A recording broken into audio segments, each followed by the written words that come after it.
add a little bit more, right? But I didn't just boom put that pressure on my mind or my body, just a little bit, right?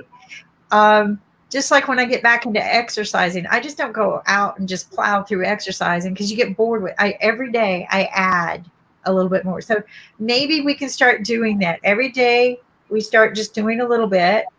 Think Yeah. about what we're doing and why we're doing it. Breathe in, breathe out. Breathe through the diaphragm, the lungs, not the stomach. So these are good practices. And what would be the third thing we could do for the week? And then when we report back in, we'll discuss this. What could be one more thing we could do? So next week, I know it's very difficult to go out, but if you have a place where you can sit barefoot, sit on the ground, so try doing that. That's called the grounding exercise, wherein you tell your body that nature is around. It's like mingling again with the nature, because in India we follow that five elements, that our body is made up of five elements. So we have to stay in touch with those five elements. So if possible, and if you do not have green grass outside, just sit. I'm not asking you to meditate, and you can do it 3 times a week.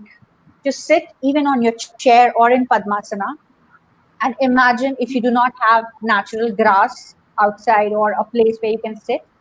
Just sit in your chair barefoot, keep your feet on the ground, and imagine beautiful, energetic roots growing through your feet. Roots. Okay. So we're Roots growing rooting, through your rooting feet. ourselves into the ground. This is very good. This is very And good. if you're sitting in Padmasana, because in India we prefer to sit in Padmasana, not on the chair. So if you're sitting in Padmasana, you have to imagine the roots growing through your tailbone, which is the root chakra, Okay. which gives you the grounding benefits. If you do not have a place to go outside and sit in soil or mud or just walk in the grass, this is a thing which will allow you to ground yourself, because if you're not grounded, there's a lot of emotional shock happening around us. It's our body is also has an energetic field, energy field. So it's same as not having a wiring, earthing wiring connection in your home. All the equipment start giving you shocks. Same way your emotion works. So if you're not grounded, you will be disturbed, frustrated, angry. With all, you will be affected by all this low vibration because you're not grounded. This is very, very good advice. So, three things this week that we need to focus on is definitely our breathing and through the diaphragm and into the lungs. Um, do your fingers every day. Breathe, squeeze, like you told us, and breathe in. And if you can't do them for a long time of each one, just do 30 seconds each, right? Your finger Just will tell how much time it needs. When right. you are into sync with it will just tell you before, even before 30 minutes, like 3 minutes, it will tell you, I'm done, go to the next finger. It will tell you, you just have to be in sync with it. Each of your body part has a memory of its own. It doesn't only operate by the brain. So it will tell you. So you need to be in the sync with it. Okay, so yeah, and so then we do that, yeah, and sink ourselves to the ground if you can. One of the things I've always loved about if you've got grass is it smells so good, right? And my mom always believed it had certain healing powers. She would actually lay her sheets and pillowcases out there after a family been sick in the sun because she said that it would help cleanse the and sterilize our linens better than hanging them up. And I noticed that when my dogs get sick, they eat the grass. Word of advice though, when you go sit outside on the ground, make sure there are no ants around. Okay, Yeah. because you want to meditate and comfort, and not with ants crawling on you. Because I don't know. Every time I go sit somewhere outside, I always have little ants. So just make sure you've got a comfort place. Check it for ants and enjoy the outdoors. Maybe we're not getting enough outdoors, and that's why everybody's so angry. Um, Good advice. don't put yourself under pressure to do it an hour a day, because I know nobody has an hour a day. But there's a little book I have that I dearly, dearly love, and it's to help inspire people to have no excuses, called 8 minutes a day, right? And what I thought this was great, what a mindset, right? It's less than 10 minutes. Certainly you got less than 10 minutes a day to do something healthy for you. And this book is more about getting physically in shape. And what I'm talking about is, take 10 minutes, less than 10 minutes out of your day to get spiritually fit, because spiritually fit is going to fix a lot of problems in you.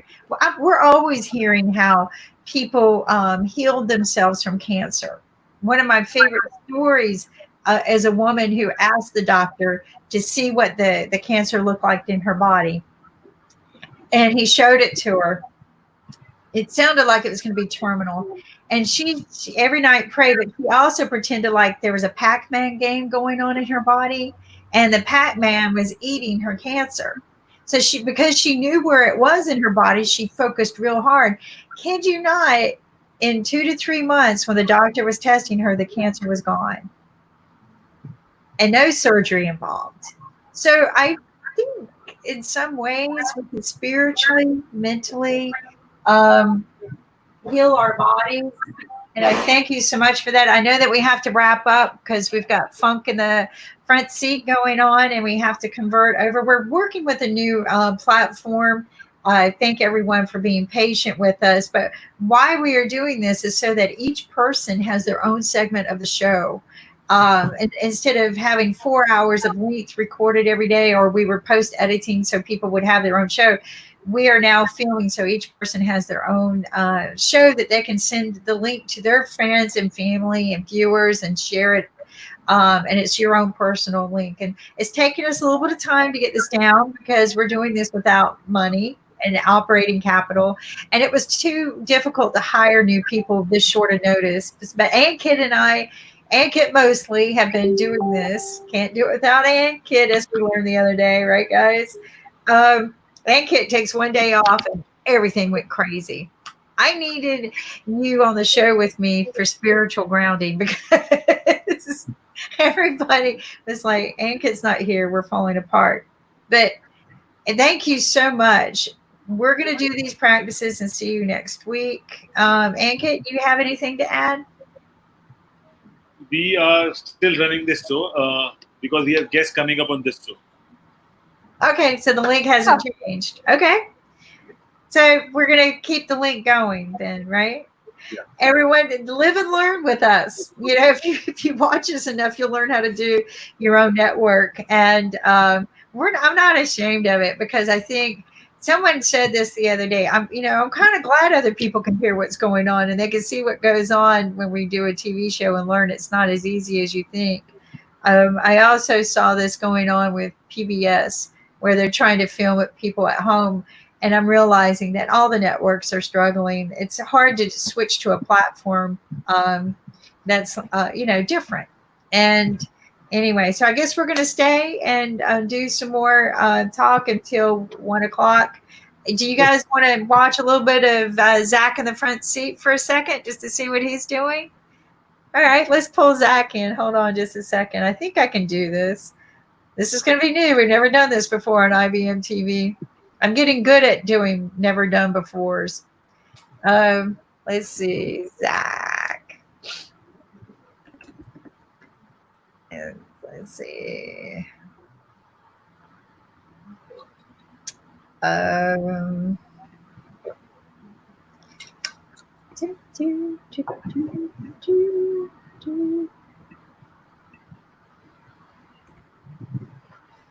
Anyway, some other things. Rakesh, do you got anything to add about what we're doing? I don't know how it works for everybody, but I find that if I'm really, really stressed out, get up early the next morning and just watch the sunrise. I just yes. Just watch the sunrise. Like you hear the birds tweeting, and then just watching the sunrise. We have some mountains around the terrace. We just go to the terrace, watch the sunrise, and it's real fun. It's interesting that you say that, because it's something about watching the sun rise or set that is relaxing to the souls and eyes, and that's interesting because it is peaceful, you know. It's just watching that golden drop coming out from behind the mountains, and it's just fun. It's I just love it. It's That's cool. very soothing. Yeah. Yeah, very soothing. All right. So for some reason, I can't find Zach's video that's filming. Give me a second. Sometimes I got to go into another platform to see what's going on. But what are some other things? Sasha, you are always happy and relaxed. What are some of the Thank things you. you do? Thank you. Today's busy day. We have this chess show. The preview starts at 2:30, and I'm glad that you, Kim, agreed to assist me with this. And then we have a contest at 3 o'clock, and there are two fantastic grandmasters are playing the game. Alexis Shirov from Riga, Latvia, against Alexander Donchenko from Germany, who is 22 years old and who has fantastic baby face, and all women love him. And he was on one of our programs, and hopefully it will be again. And there are cash prizes for winners of the contest. There are hundreds of dollars in cash prizes, so you can participate and maybe win some prizes. At least you can give it a try. It's free. There is no charge for doing that. Wow. So that's something what we would like to offer to all of us. And otherwise, I have a busy day. Thank How you. many hours from now is it starting, Sasha? Because I Okay. still can't get my head around the different time zones. Okay. Preview starts at 2:30 Eastern Time. So, All right. so from now, how many hours? Okay. We still have about, only 2 hours. 2 hours. It Okay. starts in about 2 hours and 10 minutes. Yes. 2 hours and 10 minutes. Okay. Right. And then the contest, there are two games. And if score is 1-1, then we'll have Armageddon game, where white has 5 minutes per whole game and black has only 4. But if it's a draw, black wins. So there will be a decision today. Okay. That's One an way or interesting another. rule. Yeah. Yeah. All right, here we go, guys. You want to see Zach in the back or front seat? Yep. Here we go. It pretty much wasn't work for me. So Right. I know. the funny story was they started calling me Ike. You know. See, I knew there was a story there. I knew it. Tell us. I knew. I could feel it. You know. I mean, it's just like I wanted it right. I wanted it right. Right. Five. Well, you know, I wanted it right. There was no excuse, which is why when you get a certain caliber of musician, you expect that. Yeah. Yo, learn the song. I mean, what's so hard about that? Yeah. I wasn't trying to Right. hear you didn't have any time. That's just not me. I didn't have time to learn. Yeah. Okay. And don't worry about it. I guess somebody does have time to learn. Exactly. You know, because that's the way I'm gonna come knowing it. Yeah. You know, and so back to the folk gig, I actually did that gig without rehearsal. Okay. So I sat in their rehearsal, in choir rehearsal, and listened, and So that's the other show going on. Zach at the front seat. He interviews people from the funk music industry. Zach has been so inspirational to me. The guy just has all of this abundance of energy, even no matter what hits him, what knocks him down. A lot of things that knock him down. His heart's broken over all of the racial and racism issues. We just had a woman who was burned for being Black. And this has disturbed him very much because his daughters are, driving around in the, and in 1 week from now, there's a huge event that gets held every year.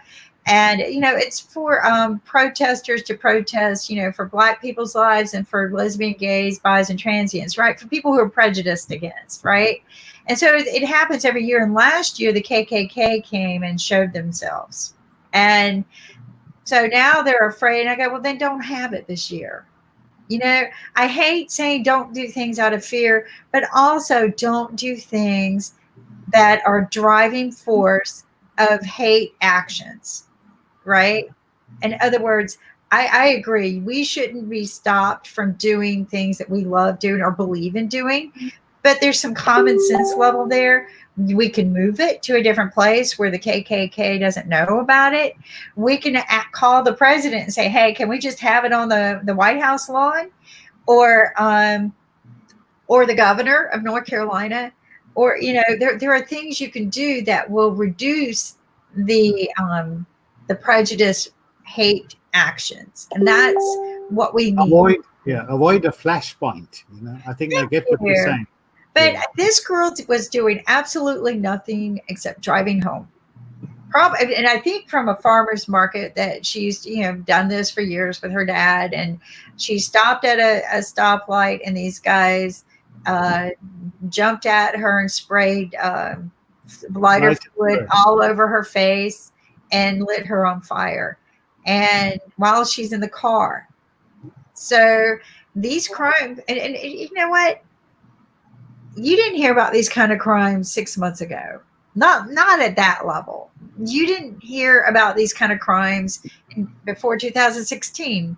A lot of hate has occurred, and I'm not going to bring up a sore subject, but a lot of attitude, anger, and hate have started occurring since 2016, and they justify it. They justify it because the leader behaves this way. It's okay to be, chip on the shoulder. It's okay. Oops, I got the red. All right, I got to back off. Anyway, so did you see that? Oh, Kim, back down. So anyway, but what we got to do is start focusing on how do we communicate a different attitude, a spiritual attitude, an ethics and integrity attitude, because we've lost that. I don't know if it's like that in India, but we've lost that in the U.S. And, Canada has now banned U.S. citizens. And didn't I tell you guys the very first day we did the TV show, don't invite the U.S. to anything. We don't know how to behave. We don't. We inspire the wrong things. When somebody says we came to your country to learn how to do taxes, I'm like, I am so sorry. You should have never done that. We don't inspire the right things anymore. And there's a wonderful, somebody sent it, I forget who it was, of a young man going to Congress and sitting in front of Congress, telling them that if they were the average employee working for a company, I saw that video. Yes. Fired by now, right? Yeah. And I've always said the same thing. Would you hire this man? If it's all public record, a man who embezzled, funds from a child cancer foundation charity to pay for his campaign, a man who, doesn't do, certain pay his employees, he files bankruptcy to get out of paying his employees. A man, would you hire that man? And, a lot of people go, yeah. And I'm like, no, you wouldn't. You just, no. So how do we get people out of this divide that we have and pull us together? Because I believe that, unfortunately, I don't like to say that the U.S. controls everything, but there for a while, everyone in every country was waiting for the United States president to say everything's going to shut down. Everybody was waiting for the U.S. And they finally said, no, well, you know what? We're not going to wait anymore. We're going to take and do it ourselves. My problem is the U.S. has been a strong influencer of the way most of the world behaves or wants to be a part of. And what we need to do is unite on a global way and build integrity, right? And ethics on a global standard, because it doesn't exist. This is what I tell people. It's not in the law books. When a law is being enforced, it's not based on integrity. The law is not written about integrity, and nor is it written on ethics. Okay, none of the judgments are written on integrity or ethics, and I know a judge will slam me down for saying this. I know this will be replayed in court, but it's not. No, they cannot tell me that any of the laws are based on that. So I think what we need to do is things need to be changed, and we need to get back to a grounding point of these things. And maybe it's talking about them, but it's truly practice at the end of the day.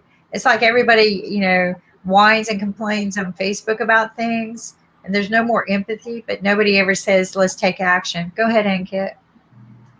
So I was reading somewhere, it says that when you are living for a strong purpose, then hard work is not an option, it's a necessity. And that is what we are doing right now during this pandemic. And that's why it's not about showing that we are doing something hard or we are pushing a lot of things. It's just that doing the right thing at the right point of time so that our future will be much more brighter than what it is right now. And to make sure that we do the right thing, we have to share the best practices and talk about humanity and things like stuff. But Anandi, you know that there are a lot of suicides still happening in India. And there was one of the famous TikTok star suicide a couple of days back. So, yeah. I mean, yeah. What? A TikTok? What? TikTok. A 16-year-old girl. She committed suicide. Another one, a 14-year-old after that. You saw the 12-year-old one that I sent you, right? The 12-year-old boy that committed suicide. And you won't believe, Kim, what they're doing is they wanted to create different kind of videos just to make sure that they are different from others. And while doing those videos, they just lose their life. Accidentally, yeah. Was it an accident suicide or was it an intentional suicide? I think the 16-year-old was intentional. I don't know about the 14-year-old. Intentionally, yeah.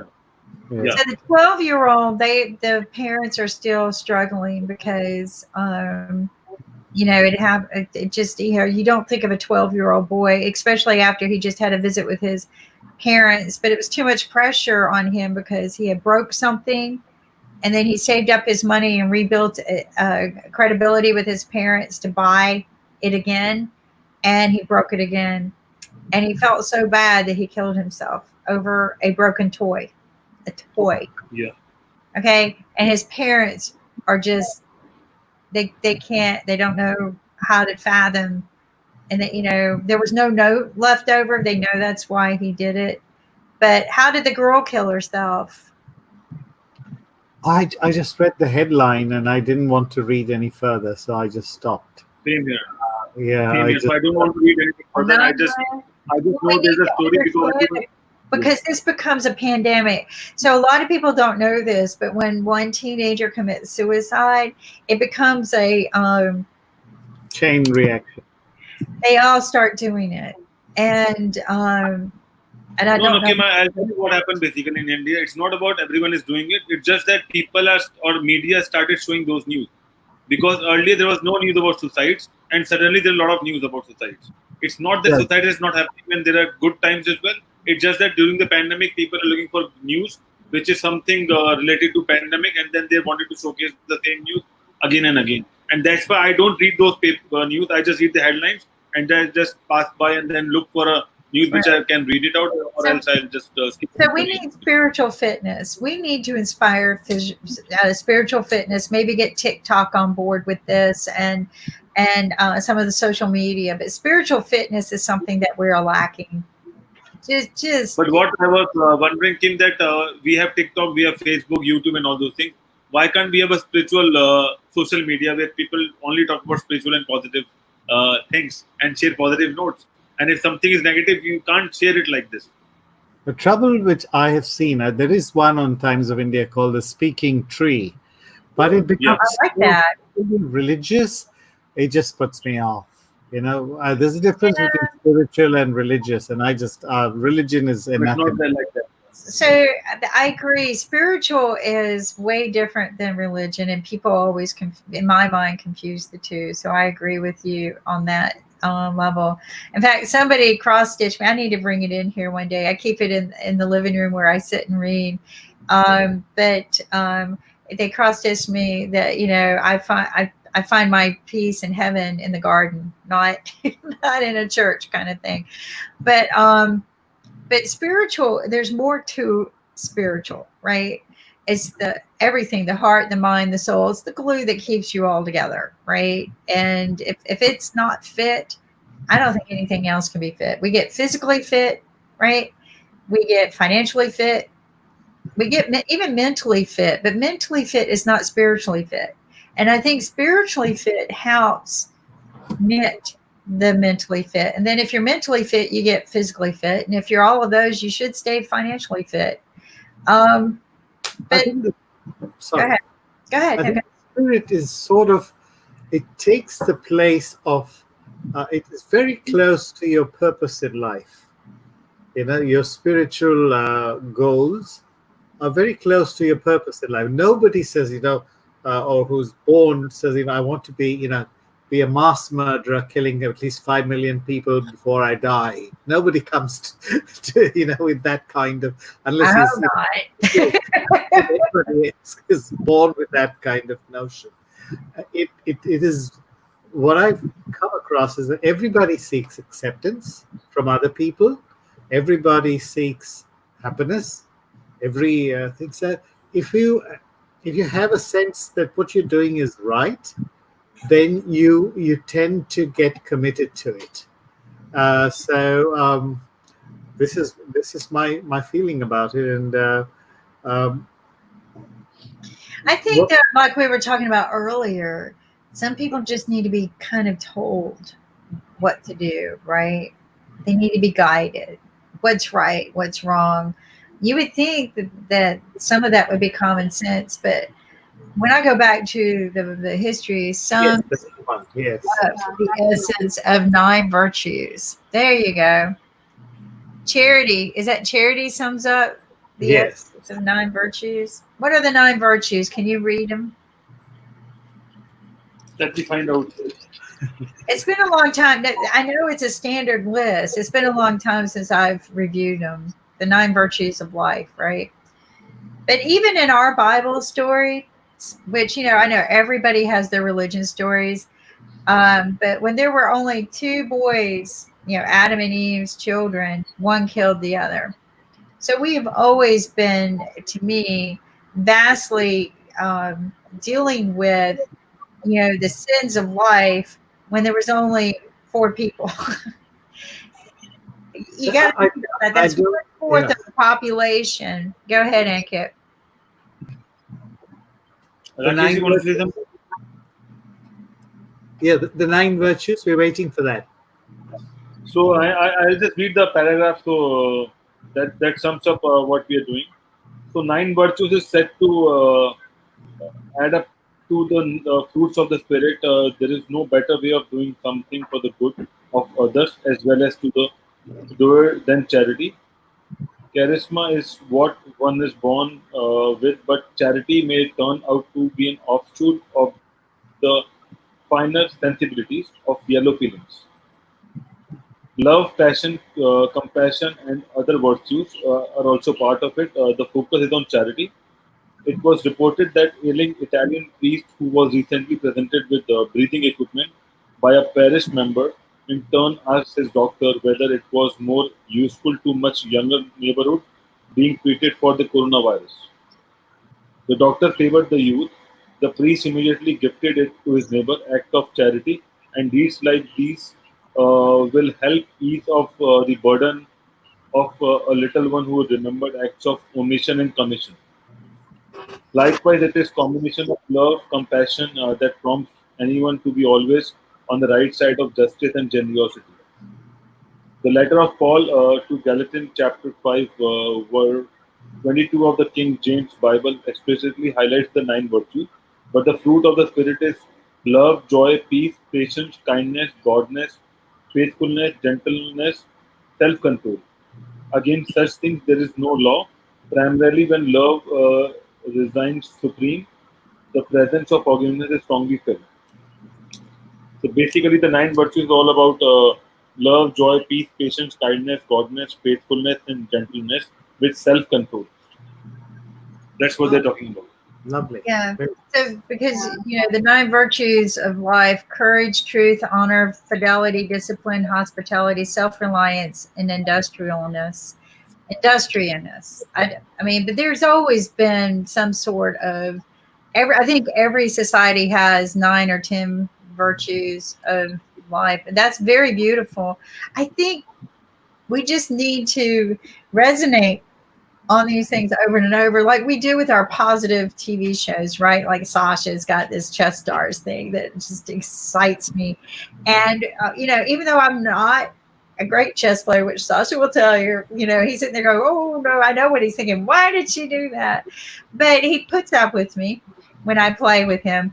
And it's all But Kim, you know that Sasha is so compassionate and so focused about chess that he was playing chess for around 2.5 hours, and we were doing the show, and we were surprised that the chess is still going on. I know. That was our with the chess player. I know. So, but for how long you can play a chess game? Positive. Continuously, for how long you can play the game? I think it was on Thursday when I was playing in a tournament organized by Sheriff online. Yeah. Oh, and, yeah. people on StreamYard could see that. At least part of it. Yeah. That was But generally, for how long you can play a chess game in a day? In a day, I would say 20. Wow. Okay. Yeah. I play That's about a lot 10 of games. calories. That's a lot of calories. Speed games. That's like 3 minutes per game, 5 minutes per game. I'm playing on internet. I play about 10 games or so, and then I play with my wife, Nava. We play 10 games, but live, no internet. Speed games are interesting to me, and that's the first time I think I truly became intrigued with chess is when I watched Nick Palaveda play John Fanning on the TV set. I mean, they stopped filming; they went to just chill out for a minute, and I'm like, what are they doing over here? And so I grabbed my camera because nobody else thought to do this because I'm like, this is history, and it was fun. It was, to me, it was real fast. And there's no referee in the middle going, oh, you can't do that, or foul play. It's they know when they've done wrong. They accept defeat when they have to accept defeat, and then they move on to the next game. So, but that's what I'm talking about. Is what we've been trying to do is inspire these good things, right? And so, Kim, as you said that, I would like to know from Anandmai that how important is acceptance and ethics in your healing process? It's very important, Ankit, and thank you for asking this question. It was bubbling inside me actually, and you asked this. We talk a lot about mental health and about people who are in depression, but what about the therapist and the healer? As we were discussing the other day, I was doing some social experiments as well. And I called those people who actually wrote 2 pages Facebook status on suicide. Call me, I'm there, I have a coffee for you, I have tea for you, and all that stuff. And when I called them at random hours, they did not took my call. So, and then I didn't get that call. I didn't get that call, so I can't come in. Because I didn't saw your post of 2 pages on the Facebook and social media that I'm there for you, I will listen to you. All that. I understand. I'm not judging anyone. Everyone have their own priorities and their things going on. But my point is that we actually need a functional hotline or maybe a place where if I'm in distress, I will not WhatsApp you first that Ankit, are you free? I am suicidal. Do you want me to walk me out of this and all that? Just wanted to interrupt in between. Kim and me are still working on something which makes just a click of a button and you can get your people right away. I mean, it's not about a mobile phone, but something else.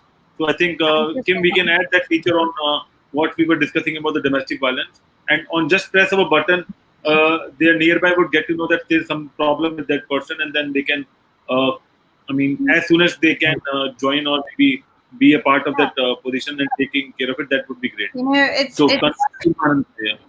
you know why some people do this, right?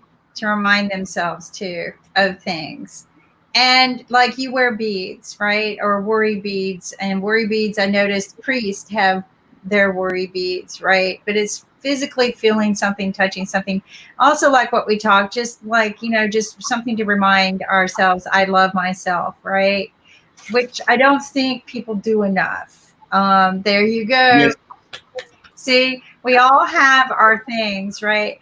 Just like a rubber band, right? Somebody once said, yep, your rubber band to remind you of something. There was a guy who made a device for kids with ADD, right? And it would pop them because some kids, their ADD time was 30 minutes. There you go. String. What is that? That USB cable. That's a target. There you go. USB, right? So, but you physically sometimes you have to find what your off beats are, right? And that's what this was it was designed to remind a child who maybe would wander off in their brain every 30 minutes. It would snap them, right? Breathe in, breathe out, focus. So I thought that was brilliant. My device is something totally different. It can predict when things are about to happen. Not everything, but just based on certain thresholds you define, and it collects data and it says, you know what, you've been kind of doing the same routine over and over and over. Oops, all of a sudden you do this. And it kind of takes that data and it goes, something is right or something might not be right. Let's do a check. So just like these little motions that we do, the beads, the little monument, just whatever it is, we need these reminders. Okay. I really think we do. And what we need to do is teach people to find them and put them on. This gets me through a lot. It sounds so stupid, but it really does, and just knowing that I can sit there and grab it and think, okay, I'm okay, right? The rabbit's foot. I don't know if anyone knows, the myth and fairy tales of rabbit's feet, but people would always carry a rabbit's foot for good luck. I don't believe in luck. I really don't. What I do believe in is bringing yourself back to I think Kim froze down. So, Anandmai, let's continue. You were saying something. Yeah. Okay. So Yeah. thank you. So about the ethics. So we discussed that I call a lot of people and then they did not respond. I'm not judging. And we spoke that we are working on something which will help. On the other hand, I came across a lot of people who are into these therapy business, but they are overselling themselves. I understand it's their business and they need to earn money. But if you're overcommitting with someone who is already in distress, in mental distress, and you are under delivering, you are giving them a bitter aftertaste. I have a couple of my clients who came to me after a lot of uh, mental fight with themselves that should I go to a next therapist or not? Because they said that my therapist was not present for me. Um, they were not giving what they were not listening actually what I was saying. So the point here, what I want to raise is that if you are just trained in one or two modalities, do not call yourself a life coach. Do not overcommit and underdeliver because then you are playing with someone else's life. And so you have to follow the ethics. We also take oath when we become a life coach or a healer or a therapist that we are not going to misuse our knowledge or we are not going to oversell or do any malicious thing which gonna hamper anyone. So ethics is the most important thing that we need to stick to. If you cannot do it, accept it and learn it. There's no end to learning. But just putting your bio as a life coach or a holistic healer, and when someone comes to you with a bigger problem, are you able to handle it? Just for the sake of doing it, just don't do it. So that's what I was learning. That we talk a lot about people, but what are our responsibilities as coaches, healers, and therapists?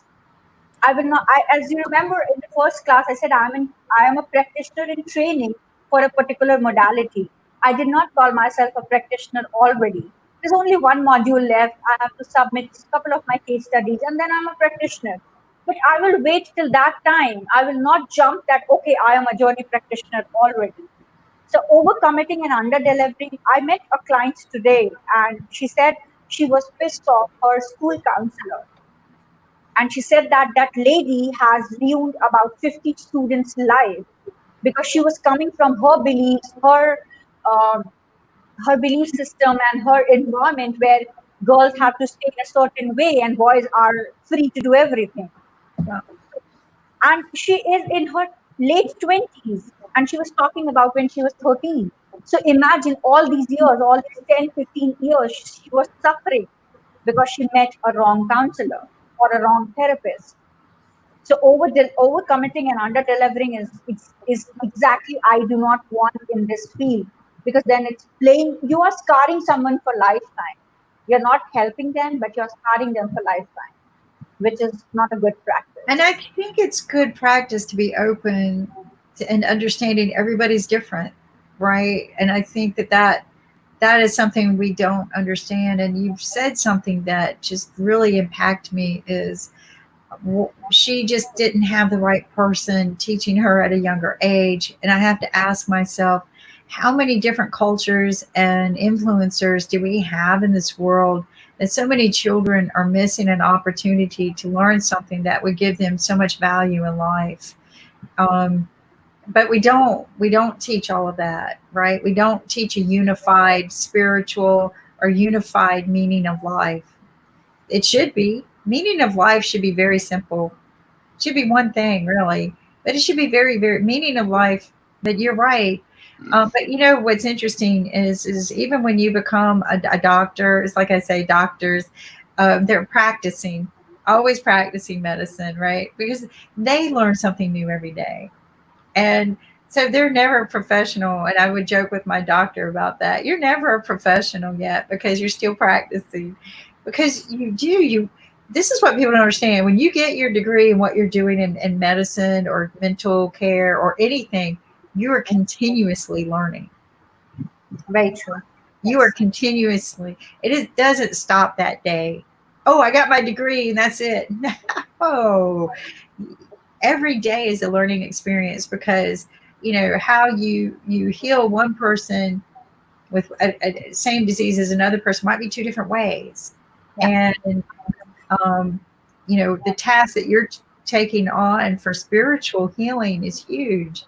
It's huge, but we need it. We need a lot of it. And then So and the stories. yeah, so to incorporate what we were talking initially, that we can incorporate all those three techniques which we shared, which we discussed earlier, in one go. And then it will save our time as well. And it will be more powerful if we are doing it together. Sitting in the chair, imagining the roots, holding our fingers, and breathing. Incorporate all three together. And it's very easy to do it. You don't have to like do a lot of efforts to do it. You are just sitting in the chair, holding your fingers and breathing. That's all.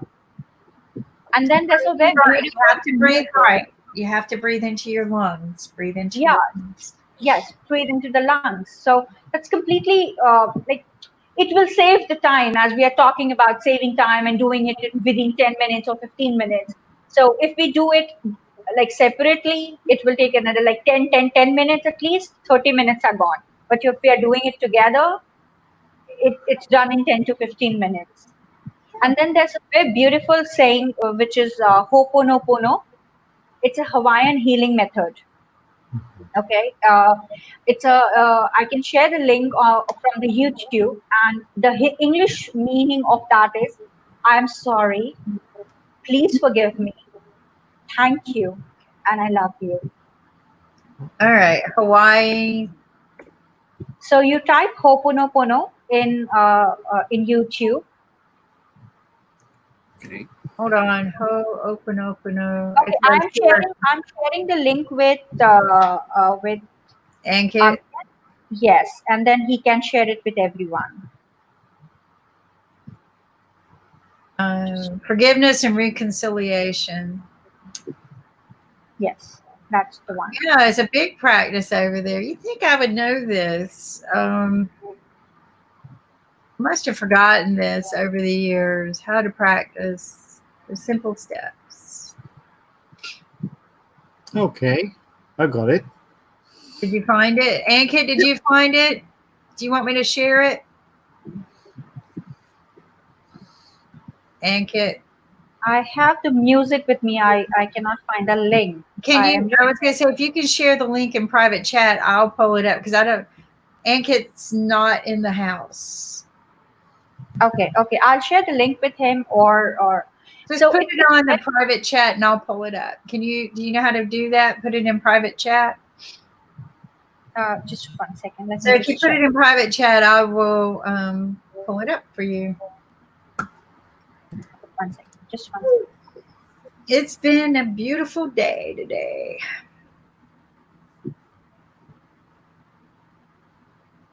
I went for a long walk this morning. It was nice outside. Whew. Are you able to share it?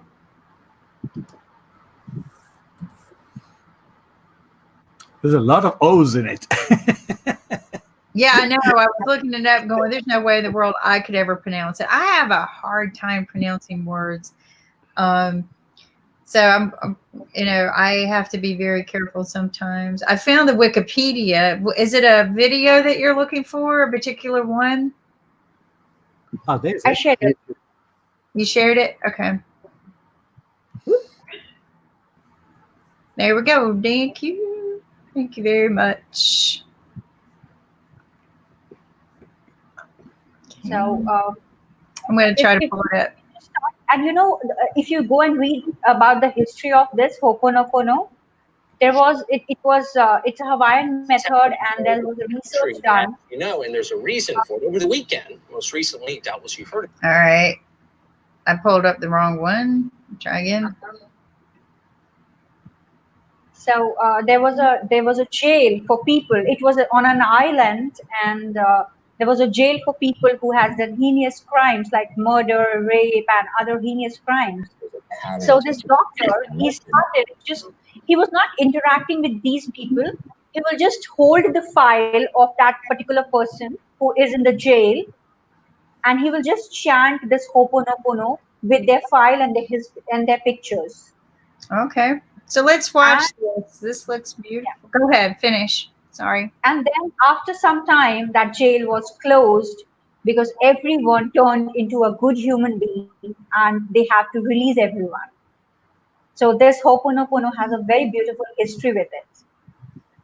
All right. And then when it's all done, we have to take a test and we all have to say it 3 times. Okay. I'm not even going to try. Ho'oponopono. No, it's a song. You said it right, Rakesh. You said it right. Somebody one time told me, if you can't say something, learn to sing it. Here we go, folks. Hold on just a second. I didn't do this right. Hold on. Stop share. And share, and make sure I share the audio. And share audio. Open. Share. There we go. Are we ready? Let's go.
Wow. Wow. Ho'oponopono. I can say it now. I sang it through the whole song. My mom was right. If you could sing it, you'll learn to say it. Thank you. Thank you. That does say it all. So we've got another guest with us. It's 1 o'clock. Tish. Hi, Tish. Hi there. Hi, everybody. What did you think about our Ho'oponopono? I loved it. And it totally speaks to, there's so many great points in it. And one is that self-responsibility and the manifestation, right? Once you stop being a victim and a receiver of all negative, then you start to move forward in your life and learn how to manifest what you want, which a lot of times is releasing the programs and the memories that we have, because just as the video said, it keeps coming up. If I can share a personal story, I recently... I want to time out just a second because nobody knows who you are. Yeah. Okay. So that, and also I want to say goodbye to Sasha because he's got to go get ready for his show. Sasha, thank you so much for being with us today, and I'll see you on Chess Stars, where we're going to be challenging two grandmasters are challenging each other, and you get to guess their next moves and win money guessing the next moves. But anyway, Sasha's got to run. But everyone, first off, Anandmai, that was beautiful. I want you to meet Tish, who's the Earth Monkey's energies. You two talk about, we were talking today about grounding ourselves. We with Anandmai, we do tasks that she kind of encourages us to do to help improve and inspire our spiritual healing and fitness, right? We have physical fitness, mental fitness, but we're working on spiritual fitness. And Tish was on Zach's TV show the other day, and very inspiring, but also talks about the same kind of grounding. And so Tish, share a little bit about who you are and what you do before you lift off, because you've got some great ideas. Thank you so much. So I teach Tai Chi, I teach Qigong, and I'm a Reiki practitioner. So I believe that energy is one of the main foundations. What? Oh, so is Amanda. She's a Reiki. So yeah. So I have completed the Reiki Grandmaster level. Fantastic. Wow. So you can do distance Reiki then? Yes, I can. Wow, that's fascinating. And one of our other panelists that comes on our show is Jim, is a Reiki. I don't know what level, because I'm, Reiki 1 channel. We all call ourselves channels. Well, he was channeling good energy the other day, so I was levels. We all are channels. That's all. So anyway, so go ahead and continue. I'm sorry. So Reiki, and this is what you do for a living. I'm still learning, so keep going. Yeah, sure. So, it's all about the energy for me, and educating people about their energy bodies and how important it is to take care of that part of you. So many people, I think, take care, I want to say, of the superficial body. I mean, maybe you guys agree.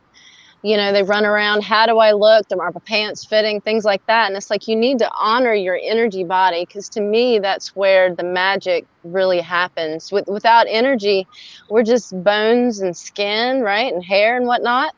You add the energy into it, and all of a sudden, I mean, it's become a lot. It's what it is. And so the important thing for each of us to do, and, as Reiki practitioners, you guys have to agree, is we have to take care of our energy. And that, like you talk about the grounding, you start from the ground up, don't you? It's where you start. Plant your feet, get your energy nice and solid, and then let it grow up, let it vibrate up, whatever word choices that you want to make. It's all about taking care of that and realizing what works for you, right? Because some people, like yoga works for them. Some people, Tai Chi works for them. Some people, Hamsa meditation works for them. There's all kinds of different things that work, but you have to work on your spiritual body. Like you were talking about, we've got our mental, we've got our physical, and we've got our spiritual. And to me, energy runs through all three of those, right? But if you don't have your energy running, how can you really run? What can you do with your spiritual life? Do you have the energy to handle it? Do you have the energy to raise it where it needs to be? One of my base philosophies is that so many of us don't take care of our bodies. So our bodies start to run out, and then we deal with the pain and we deal with all of that mess, right? Instead of, if we take care of our bodies, then the bodies will last us long enough to where we can evolve, just like that video, to where we finally realize we're the ones manifesting what's going on around us. How can we help others manifest their lives, right? And exactly. And unfortunately, fortunately, I love the fact that you two women are meeting. But, I didn't plan this by any means. Maybe Ankit did, because I think, your missions are definitely in sync with what we need to do in the world, Yes. and find them. And Anamande has to leave. It's very late where she's at in India. Oh, no. She's already been on for about an hour and a half already, 2 hours. You've been here a long time this morning and evening. But I just love everything that you share with us every week. I grow and learn, or just I'm reminded. So can you just say goodbye, and we'll see you next week. But tell us the 3 things you want us to do before you leave. Okay, so first is the grounding thing, wherein if you're sitting in a chair, sit with barefoot. If you can go into a grass or mud, dip your feet there, or just walk on the grass barefoot. If not, if you're at home and in like situations like India where you cannot go out of your house, so just sit in your chair or in Padmasana. Imagine energetic roots growing in your feet or your tailbone, getting into the Mother Earth and getting you all the earthing and grounding your body and your soul requires. And while doing it, you can hold your fingers one by one, starting from the thumb to your little finger. And when you are doing this, just do a conscious breathing to your lungs. So in one practice, in one sitting of 10 to 15 minutes, you're completing your 3 tasks. And if possible, everyone, you can play this Ho'oponopono background. You do not have to sit and chant with it. Just play around your house. It cleanses the house's energy as well. I just want to add the Ho'oponopono. It is about an 8.5-minute song, so it's perfect. Mm-hmm. Like, to get yourself grounded, hit the play button, start breathing. It's perfect for what you want to do. So, yeah. So, I think you could see the link up there. We'll put it up once you.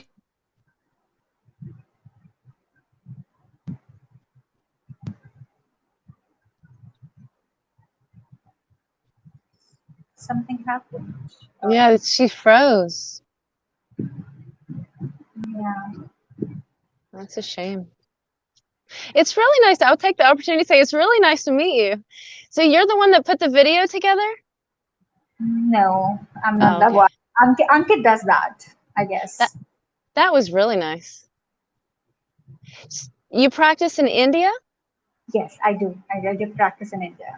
Wonderful. So I bet you know a lot about Ayurveda as well. Yeah.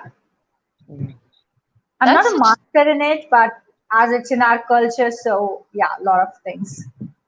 There's so much, personally, I have to learn from Ayurveda. The way Reiki was taught to me was Ayurveda came first, and then traditional Chinese medicine came after that. So it was like the foundation of traditional Chinese medicine. And there's so many different aspects to it. It's just fascinating. Yeah. Yeah. You know, Super cool. when Kim was saying that Ankit might have brought us together, but I believe that it's energy. Like you will meet people who you are supposed to meet, Yes. and Yes. nobody's stranger because we all are connected energetically somewhere. Yes. So that's what I believe, and I'm so grateful to meet you because there's a very limited people who actually understands. Hi Zach. Zach is the funk soldier #9. Woohoo! But you're totally right. We are just like I was meant to meet Zach. People are put in our path, and I'm sure you believe this too. We're here to learn from each other. Yes, very true. And that's why people are in our path. And sometimes we may not understand it. And I don't know about you, but in my past, sometimes I turn away from the lessons that I'm meant to learn. And just like the video said, it's going to come right on back. That's the thing is you keep getting the opportunities to learn the lesson. The universe wants you to learn. Before I leave, I wanted to share this very personal story. I was going through one of the sessions. It was on me. Like my coach was taking that session on me, and I was doing it for frustration. I was doing it for guilt and anger. And while the process progressed, she asked me to go where I learned it and what exactly I wanted. I went to a past life, if you believe in that. Yes. I was a warrior, and I was sitting in a war field with my sword and my head down, regretting that what I have done. I did not wanted to do it, but I killed a lot of people, causing them pain, and I wanted the forgiveness from them. And when that forgiveness happened, you will not believe what changes I got in me. Situation is still the same, like outside situation, office situation, work situation, home situation. But the depression I was sitting in there because of that lack of forgiveness, that lack of acceptance, I was in guilt that I caused pain to a lot many people, and I didn't wanted it, but my master or my king asked me to do it, and I did it. And when I completed that forgiveness, oh, I'm getting the goosebumps. Yep. I want to get back to something Tish mentioned. Every time I didn't follow my inner spirit, I screwed up. Every time. It never fails. What you ladies are talking about is absolutely spot on. Well, I just wanted to say that. Zach, I like for people to take the word screwed up out of the vocabulary. Because because really what was going on is it was another opportunity for you to explore what you're doing, right? And you're right. And it just puts more, the next time that opportunity comes up, it puts more strength behind that hammer to hammer that nail, to get rid of it. You know what I mean? So every time, it happens, you're like, damn, this happened again. This is happening again. But it gives you an opportunity to check. Okay, wait, I don't want the same outcome. This isn't gonna, nope. And you do something different. So we're talking about forgiveness. So that whole I screwed up, let's take that out of our vocabulary and say, I gave myself another opportunity to learn. You know what I mean? But it's what I believe is that if you take everything as learning and experience, then we have a better future to go at, because if we don't learn from what we have gained as experience, that's not the way we want to learn. And if there's hardship that gives you a lot of learning, success won't give you a lot of learning. Hardship gives you a lot of learning, and then you have to see how you can improve yourself, and you have to ready for the next war. Yes. Next war, you have to be ready for the next fight or the next challenge or the next vision or whatever you want to see. And that's how I look at it. I don't look success, or I don't look screwed up or regret and all those things. These are experiences of life, and then you become a good person. Right. It's labels that we apply, right? And we just are. It's these labels, and then because of the way we're trained, our memories, our programs, just like in the video, it's like, oh, that's bad. Okay, that's bad. But no, we forget. Even like you said, that's beautiful about your past life. right? You had to forgive yourself for a past life. You were beating yourself up over a past life. So that's exactly what happens. So many of us are carrying that baggage from past lives, and we have no idea, first of all, that we're doing it because so many people don't accept that. But Yeah. and and it just keeps going. One of the biggest proofs, and this is something that just fascinates me, I was at the Edgar Cayce School earlier this year for meditation, and he said that your birthmarks are actually scars. So the fact Yeah. that you were a warrior, I just wonder, if you have any battle scars that you never were able to explain I have in a this very, life. very big birthmark on my stomach. Like My it's brother, this big, this yeah. big. So, there is one more thing what I learned from someone. So what they said that if someone died and then they get a new life, that the baby is crying a lot. You know why the baby cries a lot when he's just born and during his early age of life? Because Tell us. they remember their old people, or they remember their family, that he's not a part of that family now, and that's why he's crying. So he needs you to accept it from a new family, and that's why over a period of time the baby stops crying. So there's also Yep. a thing what we are discussing and why it happened, because when you lose someone or when I lose someone from our family, we cry, and then that person will also cry, but he's from the other life right now. So if Yeah. someone is out of life, or if someone died because of some reason, I know that it's hardship, it's difficult, but if we do that in a peaceful environment, so that that person would get a good soul and a good life after death as well, and that's how we have to take it care. But because of life emotions and because of a lot of things, it's not easy. But we can try it out the best way we can, because life moves on. No Yes. matter what That's happened, right. no matter Right. what or whatever happened, life moves on. And I was discussing with someone in Hong Kong, and they are working on something which will automatically eliminate your online life as well. So what happened right now is that a lot of people are doing a lot of things online, and then suddenly they passed away. And what happened to their online life?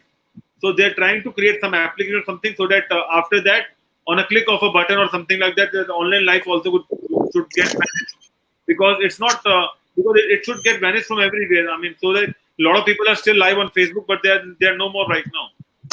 So it's just a mindset that how you take it here and how you plan it. But before Anandimai leave, I have a quick question for Anandi. Anandimai, what do you think about impression? Because people talk about depressions and all those things. What is impression in life? Because I have seen that a lot of people have impression that they are rich and they can do anything and all those things, and they have something in their head which believe that they are aliens and they are something out of the world.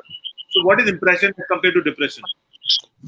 So impression, basically, I do not know the literal meaning of it. Like I do know the literal meaning, but what I perceive from what you're saying is that either it's come from the superiority complex, that because I have money, I can do anything, and because they put up that mask that I have, because I have money, I can do anything, or the mask of strength, that because I have money and I cannot show the vulnerable side of me, so I have to behave in a certain way that people fear from me. But honestly, they are scared to hell in themselves. They are scared to show their vulnerable side, or the side Yes. which they think is dark. Yes. But no side is dark. I was watching some online videos of painting, wax painting, and sketches and artwork, and then Okay. I realized that all masterpieces are made with color black. Look Mm-hmm. at this picture. It Mm-hmm. has black. If I remove all the black, do you think that this picture will say anything? Good So we point. have to combine everything. Like our color palette does not only have white or black, it has a lot of color. But when we do the spiritual painting also, we start with pink, orange, and scarlet and stuff, but when we go to the violet color, we use black to infuse all the colors and make them brighter. And that's why So we have black night with a lot of colorful colors in the sky, and maybe white moon and all those white stars, because it it's like that basically. That's how God made it, so black to and see white. to see the other side of the beauty, you have to wait for the dark night. else you Yes. can't see the moon, else you can't see the satellites or the stars. Yes. Even the other planets are much more brighter when it's dark. Yes. So we need to infuse that. We need to accept it, no matter. So again, there's nothing called dark because we have made this perception, like very Right. stereotype definition that dark is bad, black is bad, Right. or depression is bad. What I was talking to my friends that what is depression actually? Depression, obviously, there's a clinical depression which we talk about. Then we get depressed every day. Mood kharab hai. Ankit, you will relate to this word. I'm not in a Yeah. good mood. That is also a type of depression. But we come out of that depression after talking to friends, family, engaging ourselves in different day-to-day activity. It is same as getting your cholesterol little bit higher Yeah. in your yearly medical report, and then you start jogging, eating a lot of veggies, and getting back to the normal scale. But what happens when you get a little bit more sick or get a heart disease or some blockages? You go to a cardiologist, right? So the stereotyping of the definition and the symptoms of depression has made it look very weird, and it has made it look very bad. So coming back to your point, if somebody is behaving in a way that they are superior, it is coming from a place of their non-acceptance of their some part. They don't want you to see that darker side of them, which they assume is bad, and that is why they behave in certain way. And they That's a want to great put an point. impression so that next time. So if you get burned by fire, what you do? You do not go near to the fire again. So they just try to make that fake fire in front of you so that you get scared of them. But in truth, Mhm. in reality, they are more scared of you than you are of them. That's interesting. Well, I certainly agree on that, and that's why when you talk about depression, when you talk about ethics, when you talk about impression, when you talk about black and when you talk about white, it's global. It's not Yes. in India, and it's not in US. It's a global thing, That's and Yes. that's why we are right now with different color schemes still talking on IBM TV platform and discussing about all these things openly because we believe that it's not about color, and it was never about color. I'll tell you. What I believe is that it's all about some politically or some cultural effects for some powerful people, and they wanted to create some kind of rift so that they can rule the society because it's happening. Anand, it happens everywhere in India. We just don't I say it, sent but you it one happens. picture, Ankit. I sent you one picture on the WhatsApp, and I will read it out for everyone. It says, as soon as you are born, you are given a name, a religion, a nationality, and a race. You spend the rest of your life defending a fictional identity. Yeah. Yes. Yes, Amen. yes, that's the one Mhm. with a barcode on your head.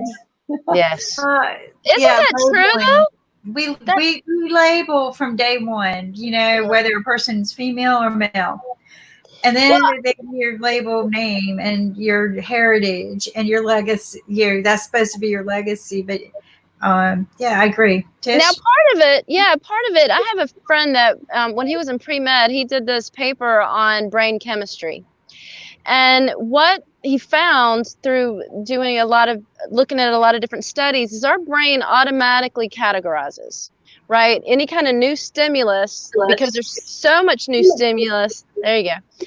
There's so much new stimulus. The brain just like Zach coming in, whoop, file that away, whoop, file that away, whoop, file that away, whoop, file that. And that's just what it does to handle the stimuli.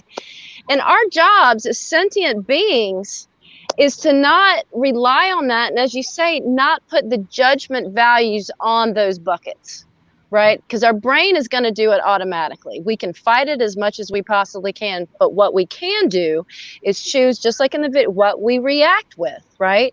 And then what labels we put on it. And the labels, unfortunately, words turn into energy, right? And the labels a lot of times will polarize us or whatever is going on. So the important thing for us is once that brain, because again, the brain will categorize because that's what it does. It's up to us to make sure that we approach it. I want to say with love and compassion, right? Because that's what we all really want and need.